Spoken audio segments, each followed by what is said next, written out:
Hermanos y amigos queridos, muy buenas tardes. Qué bendición volvernos a encontrar nuevamente a través de este medio. Gracias al Señor porque estamos en un nuevo año. Hemos comenzado ya el año 2021.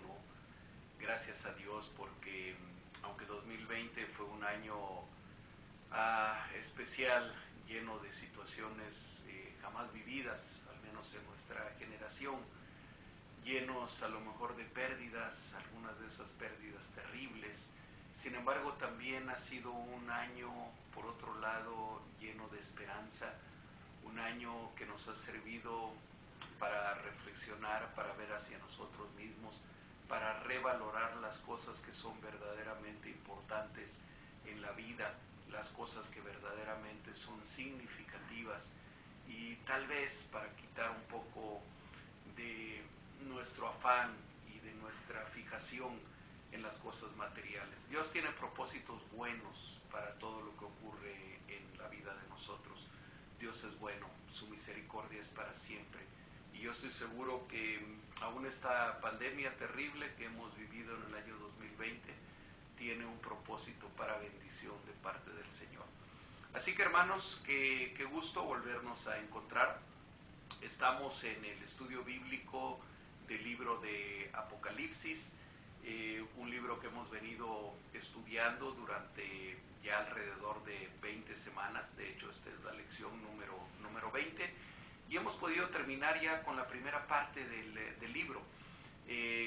Casi todos los autores están de acuerdo en que los capítulos 1 al 11 hacen una primera parte de la revelación de Jesucristo dada a Juan de Patmos a través del libro que conocemos como Apocalipsis o como Revelación.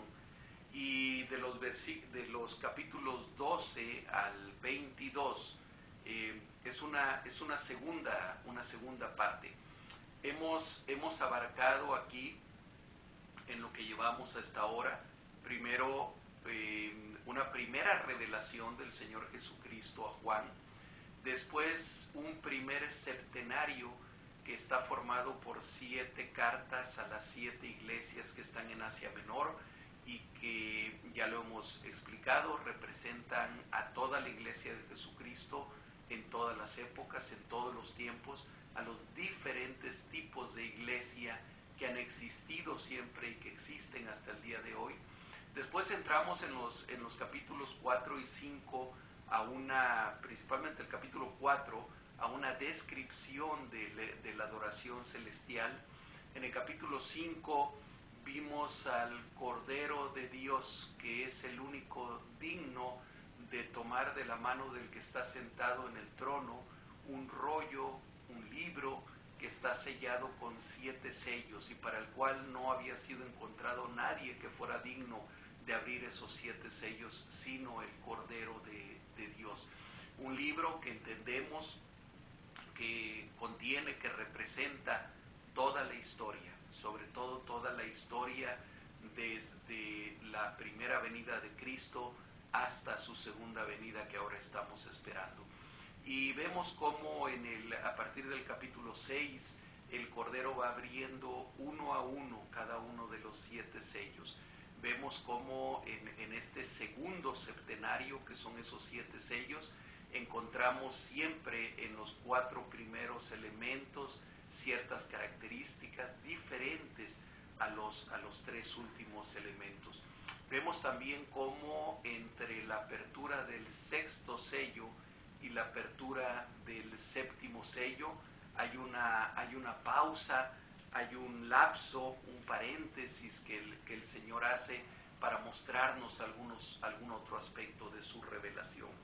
Después, a partir del capítulo 8, encontramos que con la apertura del 7º sello, que nosotros esperaríamos que fuera ya el final de toda esta revelación, no sucede otra cosa más que la apertura de otro septenario, que es ahora el tocar de las 7 trompetas. 7 trompetas que contienen cada una de ellas, el sonar de cada una de ellas, una serie de juicios diferentes sobre la tierra, sobre los moradores de la tierra. y así encontramos también otro paréntesis que se abre entre el sonar de la sexta trompeta y el sonar de la séptima trompeta, paréntesis que constituyen el capítulo 10 y la mayor parte del capítulo 11. Finalmente llegamos al sonar de la séptima trompeta, en la cual encontramos que no es otra cosa más que el anuncio del establecimiento completo y pleno del reino de Dios en esta tierra.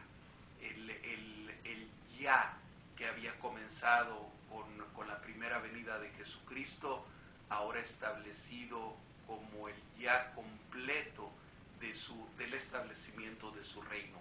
Y uno podría pensar que aquí debe de terminar el Apocalipsis, que aquí debería de terminar la revelación en el establecimiento pleno del reino de Dios, cuando, como dicen en algunos de los últimos versículos de este capítulo 11, todos los reinos vienen a ser ahora del Cristo y de nuestro Dios. Todos los reinos vienen a estar bajo el dominio de Dios. Pero resulta que no es así, que en este desenvolvimiento paulatino que va teniendo el libro de Apocalipsis, ahora al llegar al capítulo 12,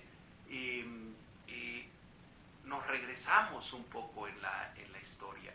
Tal parece, y bueno, yo lo he mencionado en algunas ocasiones con ustedes, el libro de Apocalipsis no se puede interpretar cronológicamente, es decir, no podemos pretender, porque ese sería un error de interpretación, el ir en un orden cronológico.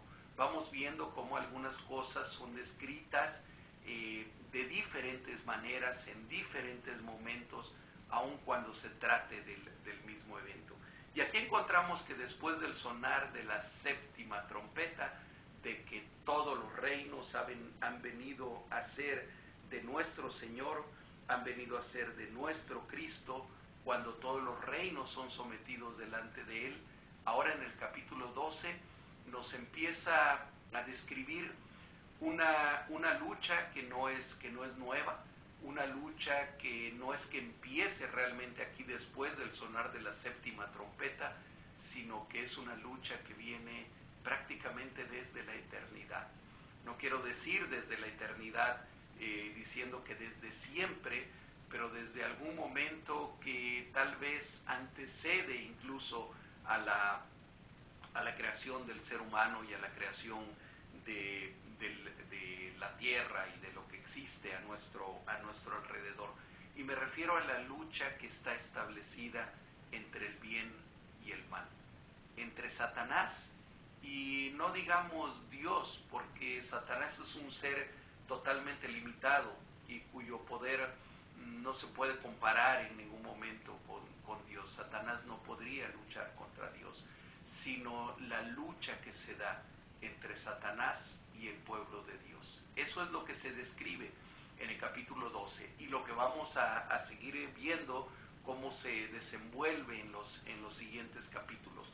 Pudiéramos decir que los capítulos 12, 13, 14 y 15 pues, nuevamente son como un paréntesis ahora entre este septenario que son las 7 trompetas y el último septenario que van a ser las 7 copas de la ira de Dios, y de las cuales se va a comenzar a hablar a partir del capítulo 16. Pero pareciera que estos 4 capítulos, del capítulo 12 al 15, 12, 13, 14 y 15, sirvieran para describir una serie de elementos que es indispensable entender para que podamos entender la revelación y para que podamos entender la profecía. Igual que sucede con otras partes del Apocalipsis, existen diferentes escuelas de interpretación, existen diferentes marcos en los cuales la profecía es entendida, y creo que el capítulo 12 es particularmente cierto en cuanto a esto. Existen diferentes corrientes de interpretación, existe una corriente dispensacionalista que le da al capítulo 12 una interpretación muy particular y muy diferente a la que entendemos en la corriente reformada a la cual nosotros pertenecemos. Pero bueno, vamos a este capítulo 12 y empecemos a hablar de él. Voy a tratar de dividirlo para fines de este estudio en tres partes, este capítulo. La primera parte que va del versículo 1 al versículo 6 y a la cual pudiéramos ponerle como subtítulo La mujer y el dragón, o bien el pueblo de Dios versus Satanás. Una segunda parte que va del versículo 7 al versículo 11, a la cual le podríamos llamar la derrota de Satanás y su fin anunciado.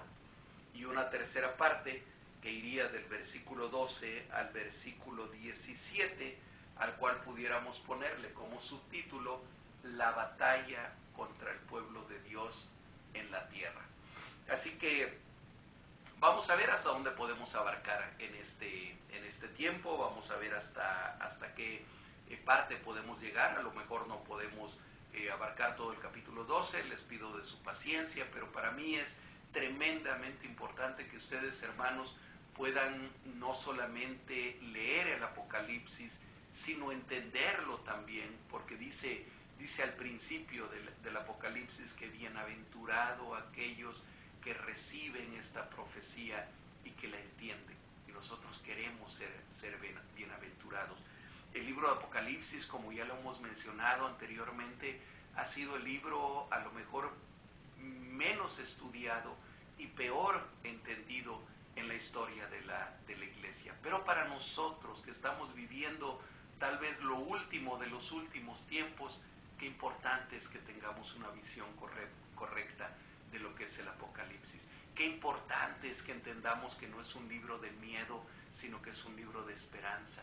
Es un libro que fue escrito, que fue inspirado por el Espíritu Santo para que la iglesia en el tiempo de persecución en el cual Juan de Patmos recibió esta revelación, fuera animada, fuera estimulada, fuera impulsada para seguir adelante, pero que también la iglesia de los últimos tiempos, que es seguramente esta iglesia del siglo XXI a la cual pertenecemos ustedes y nosotros, pudiéramos tener también esa esperanza, ese ánimo, ese saber que la victoria es de nuestro Señor y de su pueblo que somos nosotros.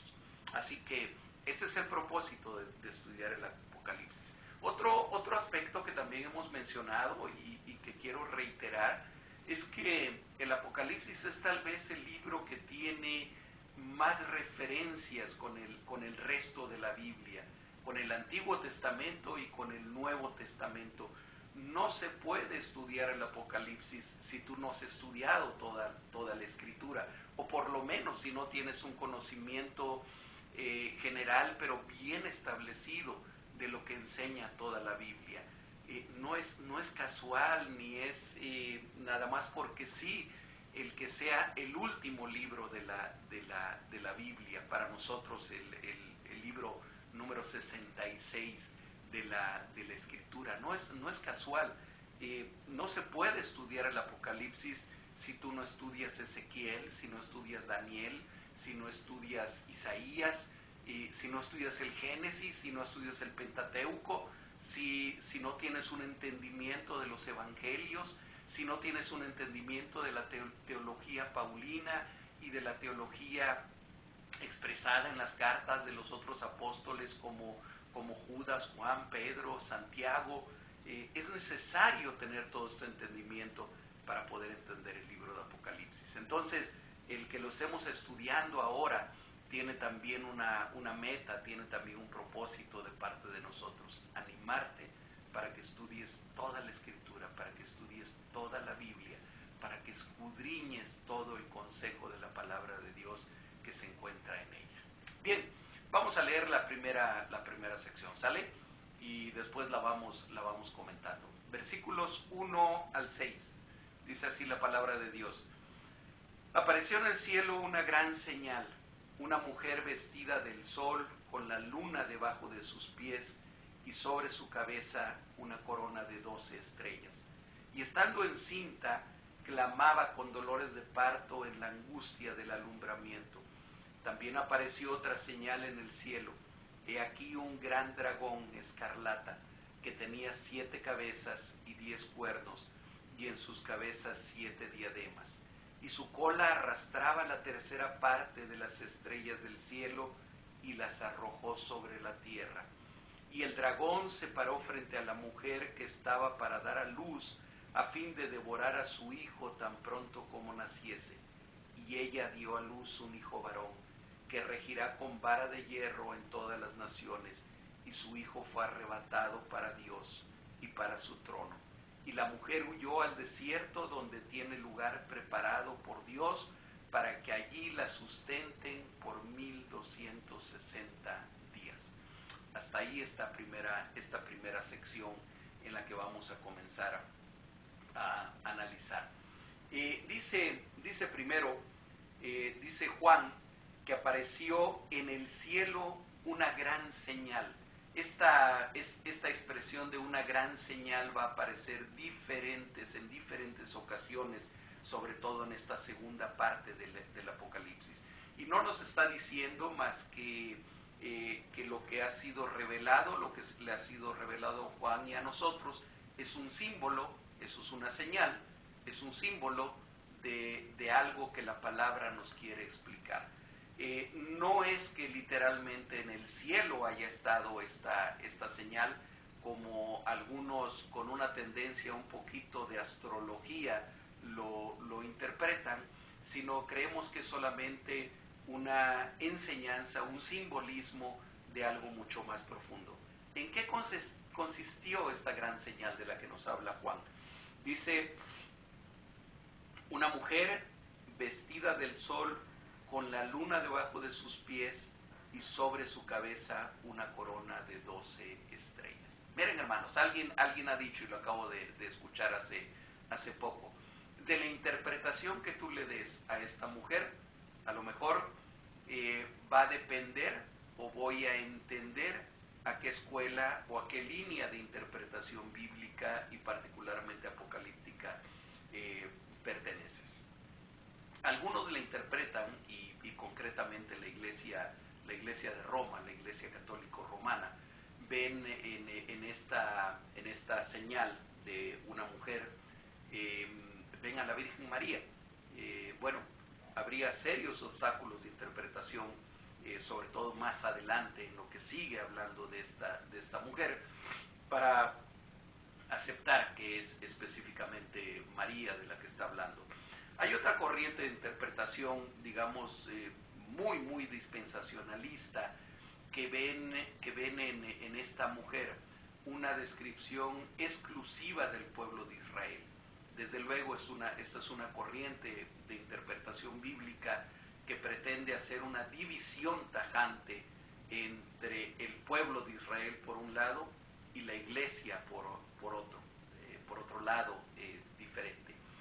Y finalmente existe otra corriente de interpretación en la cual se relaciona a esta señal de esta mujer exclusivamente con la iglesia.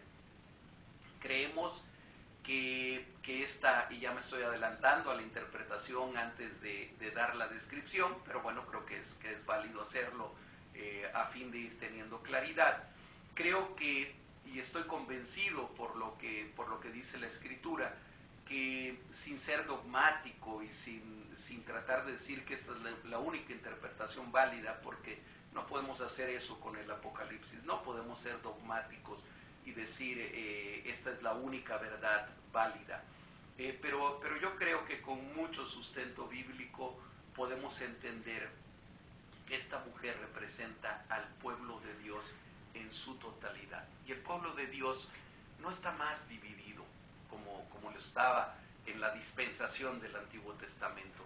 No está más dividido entre el Israel como hijos de Abraham y como pueblo escogido por Dios, y la iglesia por otro lado. No hay más esa división. Precisamente la teología paulina, en varias de sus partes, en varias de sus epístolas, pero sobre todo en el libro de Romanos, Pablo nos habla de cómo esa división que había, esa pared que dividía estos dos pueblos entre hebreos y no hebreos, entre judíos y gentiles, fue derribada por el Señor Jesucristo para hacer de ambos un solo pueblo. Como nosotros los gentiles que pertenecíamos a ese olivo silvestre del que en una alegoría solamente Pablo habla, hemos sido injertados en el olivo verdadero para pasar a formar un solo pueblo. Cómo no existe más esa división entre griego y judío, entre libre y esclavo, ni siquiera entre hombre y mujer, sino que somos todos uno solo en Cristo Jesús. Y entonces creemos que efectivamente esta señal que aparece en el cielo representa al pueblo de Dios, pero ni exclusivamente a Israel, ni exclusivamente a la iglesia, sino a ese pueblo que es uno solo, en el cual ya no hay división. Nosotros somos también parte de Israel, somos parte de ese nuevo Israel, y de esto existen múltiples evidencias bíblicas que nos permiten afirmar esto. Así que dice que esta mujer estaba vestida de sol, con la luna debajo de sus pies y sobre su cabeza una corona de 12 estrellas. Esto hace referencia a una parte del Antiguo Testamento muy conocida que está en Génesis capítulo 37, específicamente el versículo 9. Les voy a pedir que vayamos ahí rápidamente. Génesis 37, versículo 9, y ahí vamos a encontrar un pasaje a donde uno de los hijos de Jacob, uno de los 12 hijos de Jacob, que formarían las 12 tribus de Israel, José, conocido como José el soñador, tiene problemas con sus hermanos primero y después incluso con su padre por los sueños que él tiene. Ya había tenido José un sueño en el cual veía 12 manojos de trigo, en los cuales uno de esos manojos, que era él, que era José, estaba en medio, y los otros 11 como círculo, en círculo alrededor de él, y como esos 11 manojos de trigo se inclinaban delante del que estaba en medio. Y sus hermanos le decían: ¿qué sueño es ese? ¿Qué es lo que pretendes decirnos? ¿Que nosotros nos inclinaremos delante de ti? Cosa que efectivamente sucede más adelante, cuando José llega a ser el segundo del faraón en Egipto, y cuando llega la hambruna y sus 11 hermanos llegan a Egipto en busca de alimentos, y efectivamente se postran delante de José sin saber que era su hermano todavía. Pero además después José tiene otro sueño, y en el cual ve la luna, ve el sol y ve a 11 estrellas que finalmente están alrededor de él, y que la luna, el sol y esas 11 estrellas se inclinan delante de él. Y su padre Jacob escucha cuando él le cuenta este sueño a sus hermanos. José era un adolescente y seguramente ni siquiera entendía qué era lo que estaba soñando, y su padre lo reprende y le dice: ¿Qué sueños son estos que tienes, muchacho? O sea, ¿qué quieres decir? ¿Que tu madre y yo y tus 11 hermanos nos vamos a inclinar delante de ti?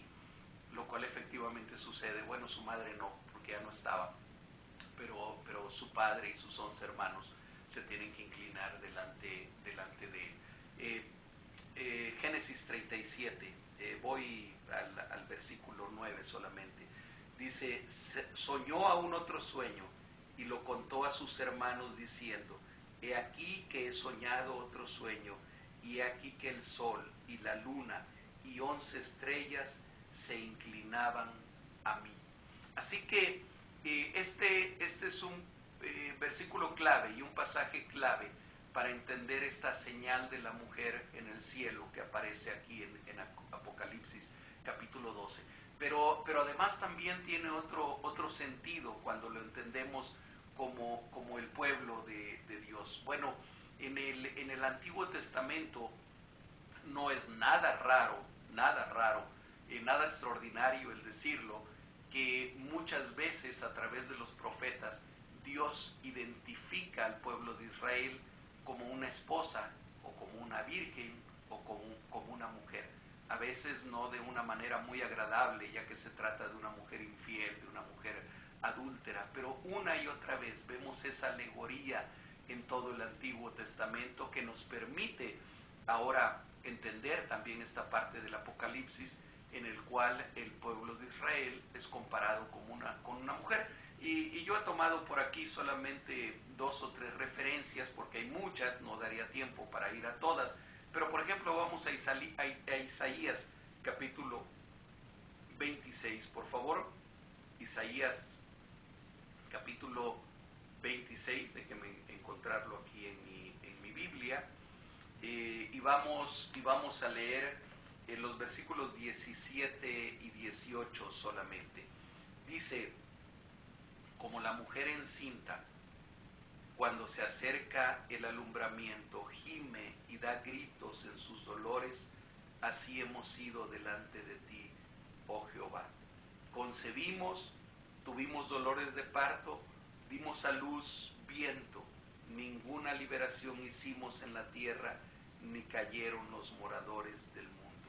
Aquí a través de Isaías, el pueblo de Israel se está identificando a sí mismo como una mujer encinta y con dolores de parto.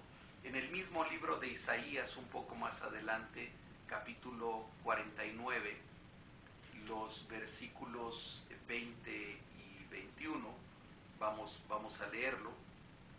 Dice, aquí es el Señor el que está hablando al pueblo de Israel, le dice: aún los hijos de tu orfandad dirán a tus oídos: estrecho es para mí este lugar, apártate para que yo more.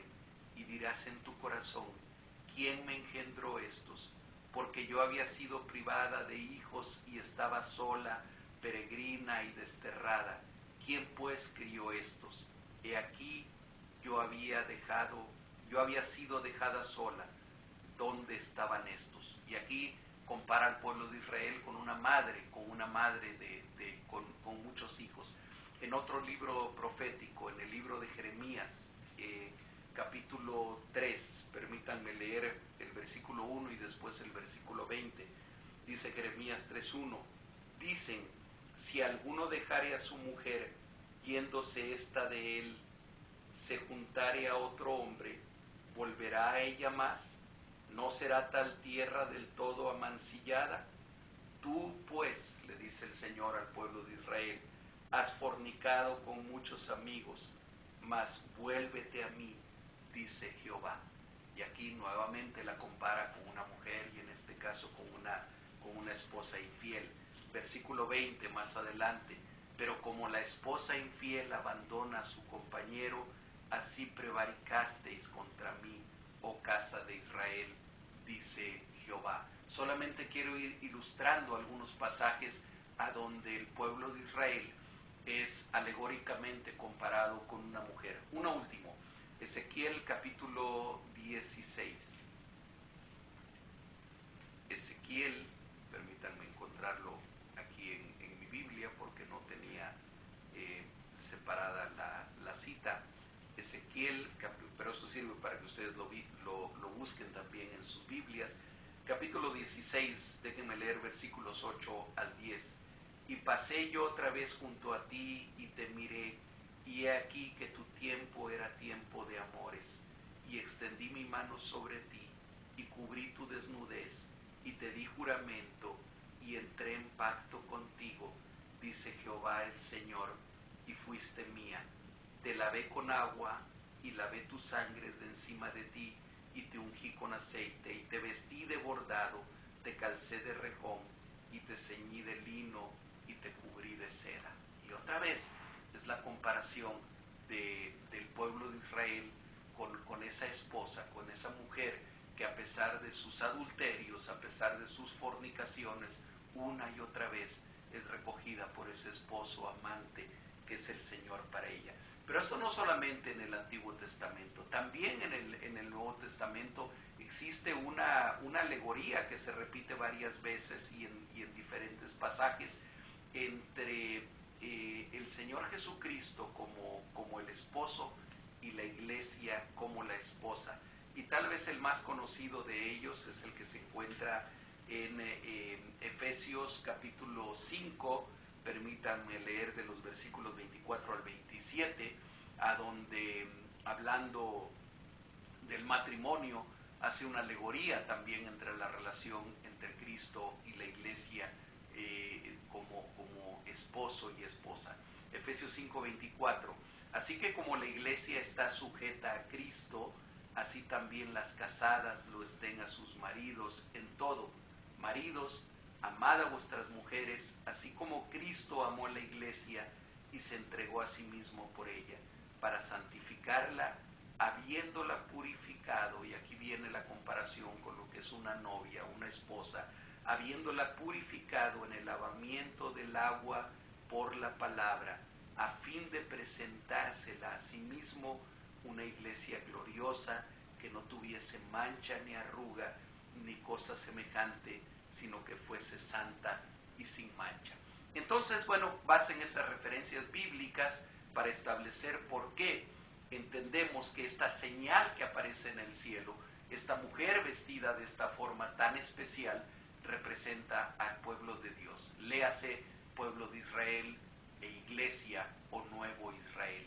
Pero además hay otro significado hermoso en la descripción de su atavío.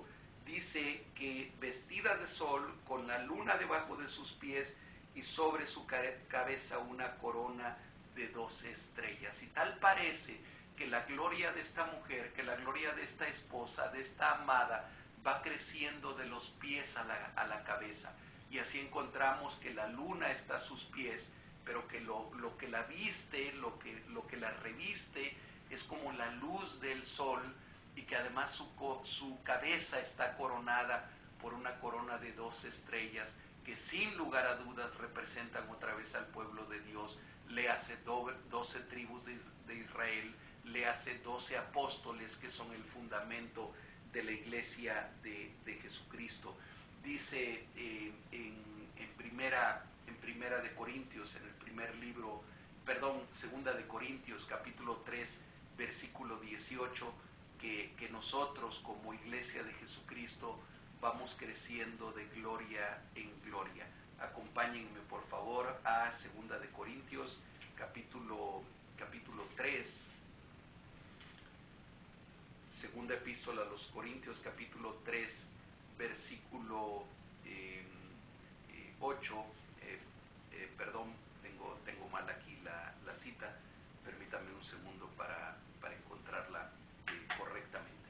Bien, en lo que la encuentro, de cualquier manera, es primera de Corintios capítulo 15, donde se habla que nosotros vamos creciendo de gloria en gloria, hasta llegar a la altura del Señor, y cómo la iglesia de Jesucristo efectivamente, igual que esta mujer, primero con la luna bajo sus pies, después vestida de sol y después coronada con esa corona de 12 estrellas, crece también de gloria en gloria. Y es otra alegoría que nos permite entender que está hablando del pueblo de Dios. Entrando en el versículo 2, dice que estando encinta clamaba con dolores de parto en la angustia del alumbramiento. Y la palabra en griego que se usa aquí para clamaba con dolores de parto, fíjese que no es la misma que se usa habitualmente cuando se habla de la mujer parturienta, de la mujer que está en el alumbramiento, sino es más bien un clamor de dolor, un gemido similar a la expresión que se usa cuando se habla del gemido de los mártires, de aquellos que han sido sacrificados por el testimonio de Jesucristo. Y sin lugar a dudas que aquí nos está revelando también la palabra ese sufrimiento, esa persecución, esa tribulación que el pueblo de Dios ha sufrido siempre y que seguramente va a seguir sufriendo, y que son como dolores de parto, como dolores de alumbramiento, pero que tienen que ver también con el hecho de que el pueblo de Israel daría a luz como pueblo al Mesías, que un poco más adelante vamos a encontrar también esa referencia. Pero antes de llegar a eso, en el versículo 3 nos dice que aparece otra señal, otra gran señal. También apareció otra señal en el cielo. He aquí un gran dragón escarlata que tenía 7 cabezas y 10 cuernos, y en sus cabezas 7 diademas, y su cola arrastraba la tercera parte de las estrellas del cielo y las arrojó sobre la tierra. Y el dragón se paró enfrente a la mujer que estaba para dar a luz, a fin de devorar a su hijo tan pronto como naciese. No es muy difícil entender a quién se refiere este dragón. Fíjense que la palabra dragón es una transliteración prácticamente del griego dracón, que es una palabra que se usa para referirse a las serpientes y que literalmente quiere decir el que vigila o el que tiene la vista fija, seguramente refiriéndose a una particularidad que tienen las serpientes al no tener párpados. Tal parece que vieran con una vista fija, ya que no pueden parpadear, pero por extensión se fue aplicando no solamente a las serpientes, sino a un ser mitológico parecido a la serpiente, pero mucho más monstruoso que ellas. La Biblia también en el Antiguo Testamento habla del Leviatán y habla de grandes monstruos marinos que probablemente representan o son un simbolismo también de lo que aquí se menciona como dragón. Pero ¿quién es? ¿De quién habla el dragón? Miren, en toda la Biblia, solamente en 19 ocasiones se menciona la palabra dragón. Y de esas 19 ocasiones en toda la Biblia, 8 veces están en este capítulo, en el capítulo 12 de Apocalipsis. Y les decía que no hay mucha duda de quién se trata, porque unos versículos más adelante, déjenme saltarme un poquito, versículo 9 del capítulo 12, hace referencia nuevamente a este dragón y dice: y fue lanzado fuera el gran dragón, la serpiente antigua, que se llama Diablo y Satanás, el cual engaña al mundo entero. Entonces, la misma Biblia interpreta a la Biblia, y aquí lo tenemos muy cercano, solamente unos versículos más adelante nos dicen quién es ese dragón escarlata. El color escarlata, por cierto, en el Apocalipsis se refiere casi siempre al mal, al pecado. Es un color que está vinculado de alguna manera con el maligno, y lo vamos a encontrar también varias veces repetido en el libro de Apocalipsis. Entonces no es casual que se hable de un dragón precisamente de ese color, de color escarlata. ¿Y qué significa que tenía 7 cabezas y 10 cuernos y en sus cabezas 7 diademas? Si ustedes van al libro de Daniel, capítulo 7, van a encontrar una visión que ve Daniel y que tiene que ver con 4 bestias que finalmente entre las 4 tienen también 7 cabezas. Y vamos a encontrar que de la misma manera tienen 10 cuernos. Pero ustedes pueden ir y estudiar en el libro de Daniel, principalmente en el capítulo 7 esta referencia. Pero ¿qué simbolizan? Bueno, estudiando lo que dice el libro de Daniel y entendiéndolo también a la luz del Apocalipsis, podemos concluir que esas 7 cabezas de ese monstruo, de esa bestia aquí descrita como un dragón, representan a todos los reinos del mundo que están bajo el dominio de Satanás. Hermanos, este mundo en el cual estamos viviendo ustedes y yo en este momento, aunque pertenece a nuestro Dios y aunque el reino de Dios ya ha sido inaugurado en la venida del Señor Jesucristo, sin embargo, los reinos de este mundo siguen siendo gobernados por Satanás, siguen siendo dirigidos por él. Y aprovecho esta ocasión para mencionar, no caigamos en el error de identificar nunca a ningún gobierno terrenal o algún partido político determinado, identificarlo con Dios o identificar a otros con el enemigo. La verdad es que ninguno de los reinos de este mundo, aún en los países que se dicen cristianos, están siendo movidos, ninguno de ellos, por el Espíritu de Cristo, están siendo movidos por el espíritu del enemigo. Aun cuando tristemente a veces vemos que hay gobernantes que de una manera bastante farisaica se identifican con el cristianismo, aunque con sus actos lo niegan. Como dice la palabra de Dios en otra parte, hablan de piedad, pero niegan la eficacia de ella. Y en nuestro propio país vemos esa circunstancia. Tenemos actualmente un líder en nuestro país, en México, que a veces menciona la Escritura, que a veces menciona la Biblia, pero solamente con un afán mercantilista, con un afán clientelista, porque después con sus actos niega lo que establece la palabra, como es el participar en rituales que son abiertamente demoníacos, que tienen el pretexto de estar basados en religiones de los pueblos originarios, en tradiciones indígenas, pero que toman eso solamente como un pretexto. Y lo pongo como un ejemplo porque se trata de mi país y es lo que nosotros vivimos. Pero en el vecino país del norte, en los Estados Unidos, encontramos lo mismo. Acaba de terminar un gobierno, o está terminando, perdón, hoy estamos a 8 de enero y termina hasta el 20 de enero, un gobierno que se ha identificado como cristiano, un presidente que se ha identificado como cristiano, pero que sin embargo con sus actos de racismo, de xenofobia, de odio, ha negado el cristianismo.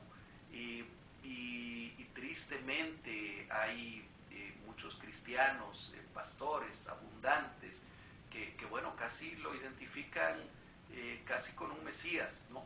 Y vemos que nada más alejado de esa realidad. Y ahora que va a entrar otro gobernante, que es del otro partido en los Estados Unidos, del Partido Demócrata, ahora lo identifican prácticamente con el anticristo. Y yo creo que ni una cosa ni otra. Es cierto, el partido que va a estar ahora en el poder, igual que sucede con el que está ahora en el poder en México, son proabortistas y son anticreación al promover los matrimonios entre personas del mismo sexo y al ir en favor del asesinato de los seres humanos en el vientre de su madre, que eso es lo que representa el aborto. Es cierto, van a favor de esto, pero no es lo único que identifica al antirreino. No es solamente el pro-abortismo y el pro-grupos LGBTIQ lo que identifica al antirreino. Esa es una identificación del antirreino, estas dos cosas, pero no es lo único.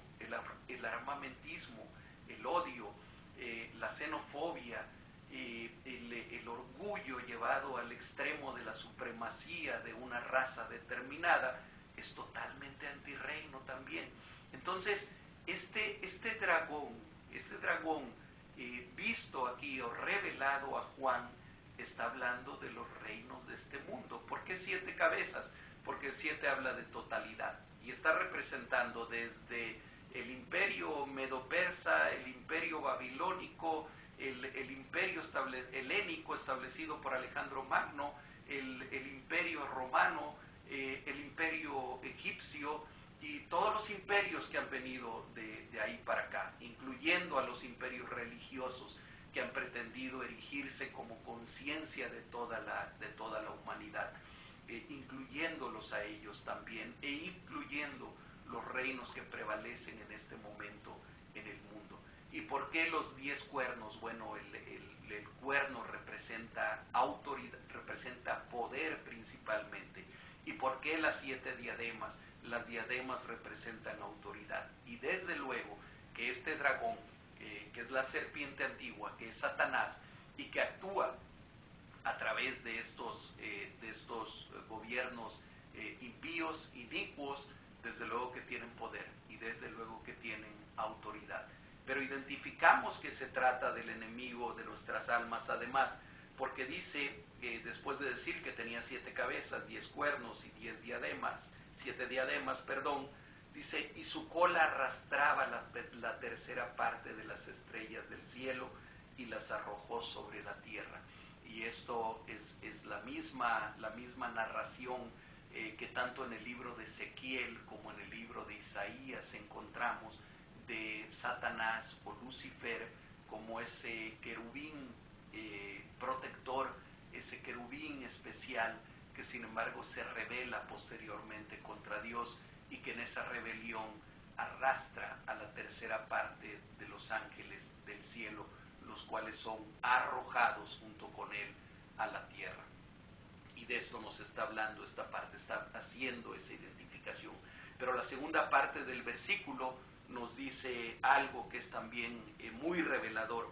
Dice que se paró frente a la mujer que estaba para dar a luz a fin de devorar a su hijo tan pronto como naciese.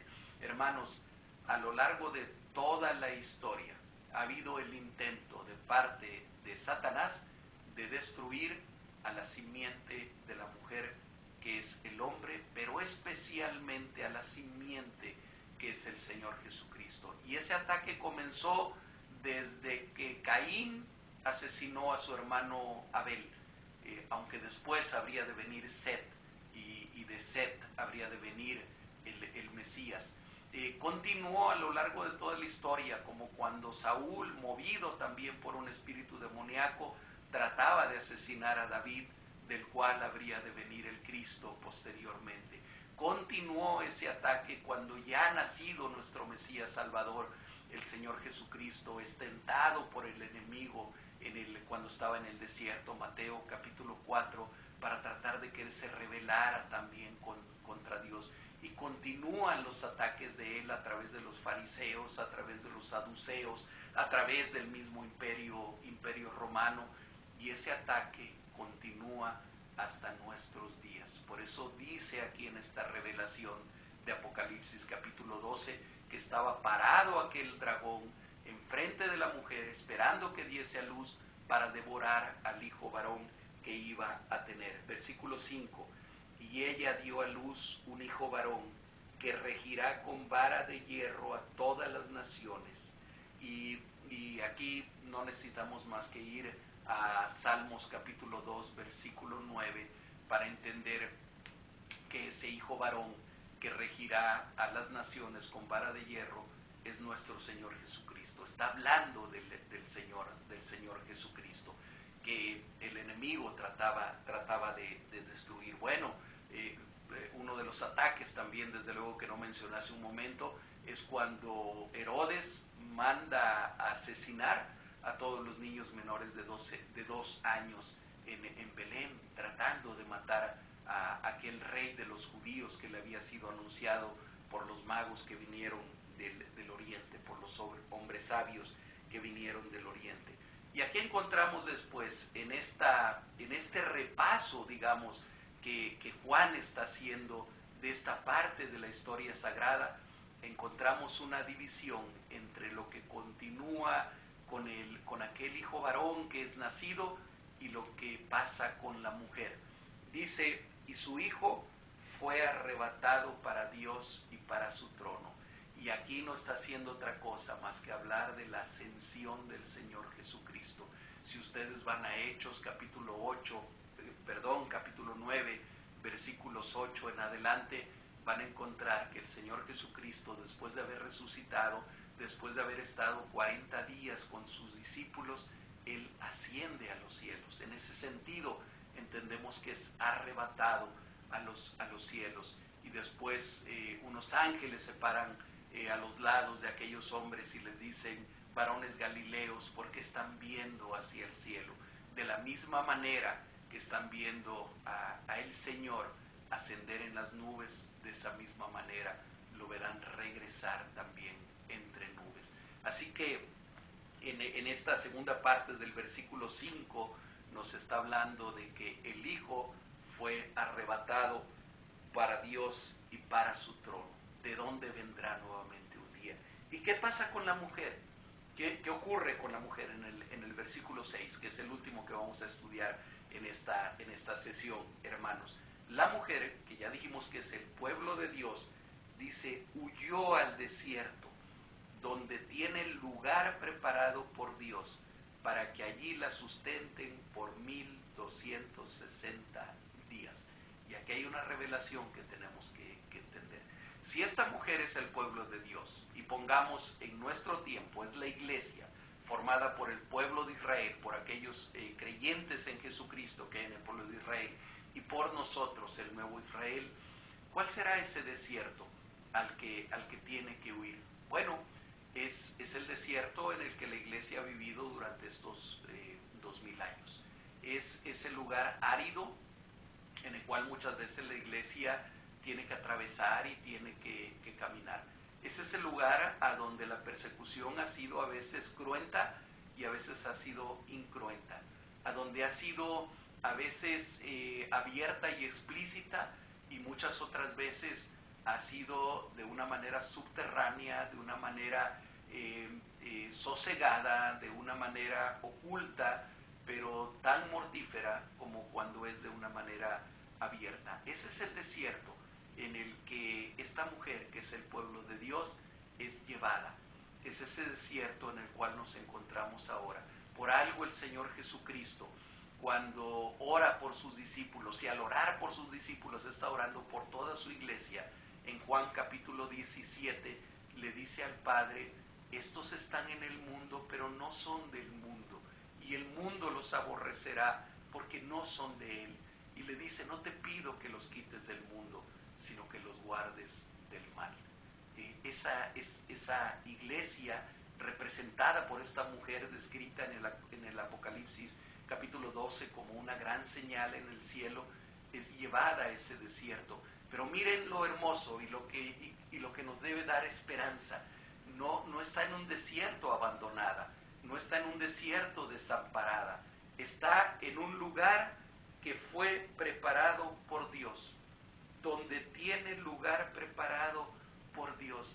Hermanos, tú y yo que pertenecemos a la iglesia de Jesucristo, si tú eres un hijo de Dios, si tú eres un creyente en Jesucristo y eres parte de esta iglesia peregrina, eres parte de esta iglesia que va caminando en el desierto y que va a seguir caminando en el desierto, esto te debe de sostener, esto te debe de animar. El lugar en el que estamos tú y yo había sido preparado previamente por Dios.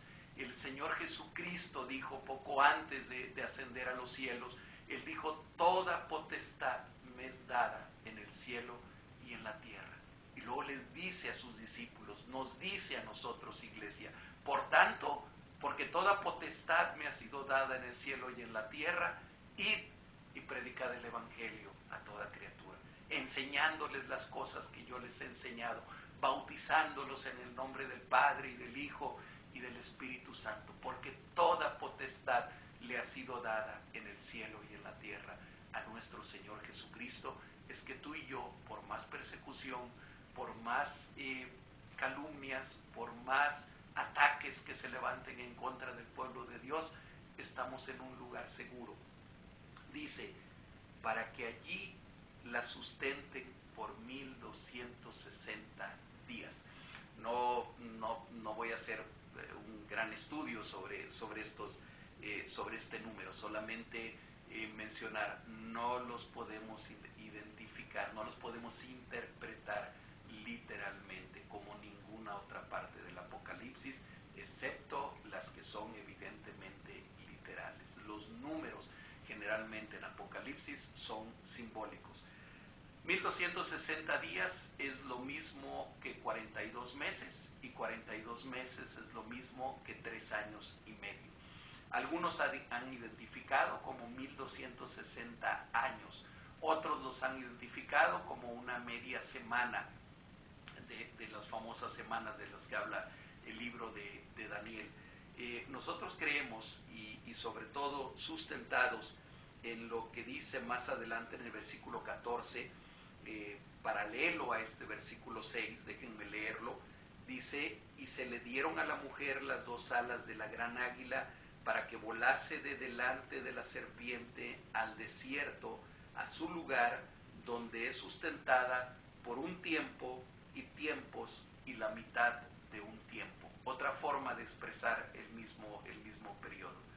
Tiempo y un tiempo y tiempos y la mitad de un tiempo. Y muchos entienden ahí un tiempo, un año, tiempos, 2 años, van 3 años, y la mitad de un tiempo, medio año, van 3 años y medio.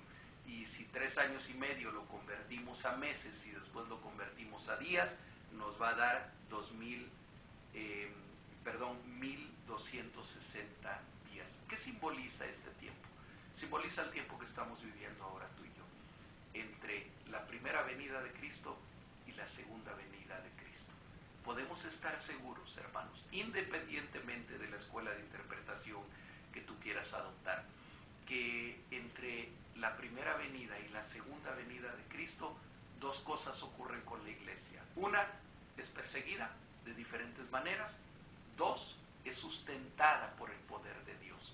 Aun cuando está en el desierto, somos sustentados por el poder de Dios. Y la muestra de que eso es una realidad es que aquí estamos hoy, el día de hoy, en medio de enfermedad, en medio de pandemia, en medio de un mundo que es cada día más inmoral, en un mundo a donde el mismo sentido de moralidad